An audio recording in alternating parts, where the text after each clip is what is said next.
Несмотря что мы все здесь разные, но есть вот общие ценности, которые так или иначе нас объединяют. И эти ценности, хорошо или плохо, закреплены в нормах действующей Конституции, вокруг которого в конечном итоге мы сегодня собрались. И прежде всего, соблюдение договоренностей – это гораздо лучше и большая ценность, ежели чем нарушение договоренностей идти под какими-то благими целями на какие-то изменения. Потому что в 2010 году в переходных положениях принятая норма, о чем Клара Сооронкулова очень хорошо сказала, не хочу повторяться, в 4 пункте Жогорку Кеңешу дается право внесения изменений в Конституцию только в 2020 году, в любой форме. Пусть там, используя статью 114 Конституции, пункт 1, где там Жогорку Кеңеш назначает референдум. И дух данной нормы говорит, что Жогорку Кеңеш может назначать референдум, но если это будет касаться изменений, внесения изменений в Конституции, запрет эта норма. Либо через народ. Любые инициативы, соответственно, в принципе, Жогорку Кеңеш, конечно, с учетом отсутствия культуры и традиций, может придумать все, что угодно, но в конечном итоге, историческом разрезе, этот Жогорку Кеңеш будет нести ответственность, потому что от Атамбаева нет таких полномочий, он не будет нести ответственность. Так же, как он во вчерашней пресс-конференции сказал про строительство дороги Туругарт, что вот диверсанты, которые начали строить. Вот.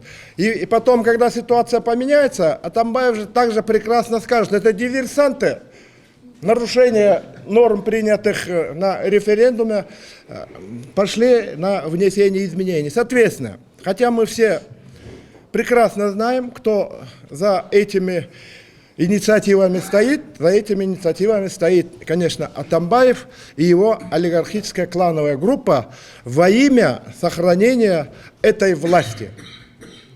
В принципе, общественность Кыргызстана ожидала, что Атамбаев оказался, ни шатка, ни валка, определенным президентом, транзитный период, и с определенными интригами связанная операция «Муравскер» в следующем году уйдет, а вместо этого, этой инициативой, он затрагивает фундаментальные основы демократического развития страны и хочет создать опасную ситуацию, аналогичную, о чем Чолпон Идинна сказала, 2010 года, то есть в преддверии некого правового хаоса. Потому что мы знаем по опыту, что Акаев в 2003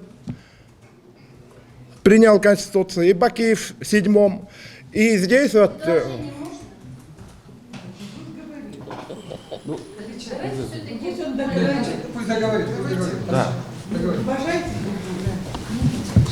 Соответственно, мы должны уважать законы, соблюдать Конституцию и даже соблюдать, пока во всяком случае, нормы действующей Конституции.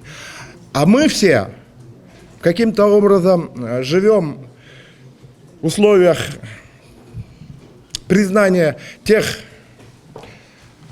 теневых правил, по которым и сейчас и Атамбаев, и правительство, и Жогорку Кеңеш работает. Если мы откроем Конституцию, посмотрим, в отличие от Конституции 2003, 2007, где вот в тех конституциях была вот именно вот это самый главный пункт, вот, президент определяет внешнюю и внутреннюю политику, а потом в соответствии с полномочиями назначает, отправляет отставку до Айлюкмыту. Если мы откроем норму Конституции, президента нету таких полномочий. Он ни внешнюю, ни внутреннюю политику, ни гармоничное функционирование ветвей власти не определяет.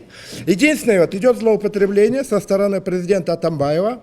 Прежде всего, он нарушает норму Конституции 63 статьи пункт 3. С момента избрания президент приостанавливает свое членство в политических партиях и прекращает любую деятельность, связанную с политическими партиями. Мы все свидетели. Вместо поездки на юбилейный саммит ООН, очень важный, между прочим, для страны, он оставался здесь и ездил, открыто агитировал за СДПК. Зная, что если СДПК возьмет не мытьем, так катанием 80% голосов, это вызовет определенное неприятие.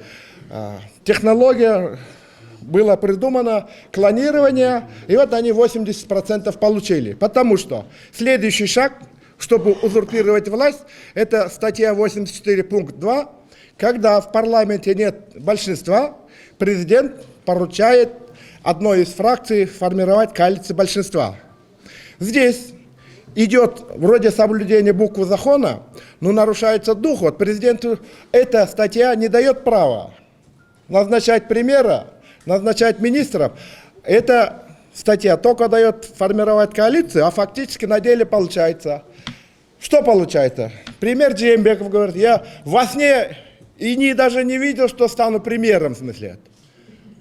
И такого человека, он говорит, будешь премьером, но будешь делать то, что я скажу, и теневые управляющие. Я заканчиваю, да. Предложение, пожалуйста, желательно. Предложение спасения утопающего, дело самих рук утопающих. В Конституции главной базисной ценностью является единственным источником власти и суверенитета является народ за счет развития гражданского общества, против развития которого тоже пытаются попытки принимать разные законы.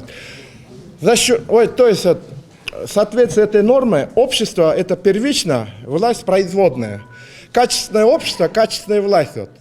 При этом в нашем разрозненном обществе, когда мы с друг другом грыземся, вот эти теневые олигархические группы, используя административный, криминальный, финансовый, информационный ресурс, нас порознь выиграет, поэтому предлагаю строить образованное, грамотное общество и объединяться. Спасибо.